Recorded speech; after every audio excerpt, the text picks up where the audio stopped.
Aram Khachaturian was born on June 6, 1903, in Tiflis, Armenia, which would later become a part of the Soviet Union and is now known as Georgia. When he was young, Khachaturian did not focus at all on music. During his time in school, he debated a career in medicine or engineering. However, in 1921, Khachaturian, then 17, went to Moscow to live with his older brother, Surin, who was at the time a director of the Moscow Art Theater. Due to his brother's influence, Khachaturian became involved in music. Although he studied biology at Moscow University, he also took cello lessons at the Nessun Institute. He later transferred to the Moscow Conservatory and learned composition. Khachaturian's first compositions were heavily influenced by his heritage, as he incorporated Armenian folk music into almost all of his early works. As Khachaturian continued his studies at the Moscow Conservatory, his works became less like the folk music that he grew up with, and became more like the works that he is now currently known for. This evolution in his music was primarily influenced by contemporary Western music, especially pieces written by Maurice Ravel. Khachaturian's music became a mixture of neo-romanticism with hints of the edginess that was characteristic of 20th century music. His compositions would be known for their use of improvisation, wide variations in techniques used, huge dynamic shifts, rhythmic ostinato, and brilliance of color. His music was described by pianist Sahan Arunzi as the kind of music that makes you smile. It communicates. By the beginning of the 1940s, Khachaturian was reaching the pinnacle of his success. He was the president of the Moscow Union of Composers as well as a member of the Battle Song staff, which composed music for the Russian army. He was also regarded as part of the big three of Russian composers at that time, along with Prokofiev and Shostakovich. During this time, he wrote his most known pieces, including Gayan, which featured the Saber Dance, the Second Symphony, and Masquerade Suite. One of the best examples of the style of Khachaturian is found in Waltz from his Masquerade Suite. The waltz features constantly changing dynamics, a repeating theme, and a very rich tone.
Khachaturian is regarded as the most influential composer in Armenian history. He is commonly referred to as the primary influence of most modern Armenian composers. He is also depicted on the 50-dram note of Armenian currency. The front of the note features his face and the rear depicts a scene from his ballet, Gayan. However, in 1948, he was accused by Stalin's regime of writing anti-democratic and formalist music. Due to these accusations, Khachaturian was forced from his government posts and sent back to Armenia to be re-educated. During this time, Khachaturian taught composition at his alma mater, the Nessun Institute. While teaching there, he composed his last major work, Spartacus. Finally, in 1957, the Soviet government dropped the accusations against him and reappointed him to the Composers' Union.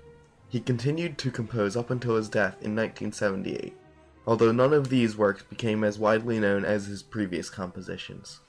Because of his prominence in the Soviet bloc countries, his music was rarely played in the Western world during the Cold War time period.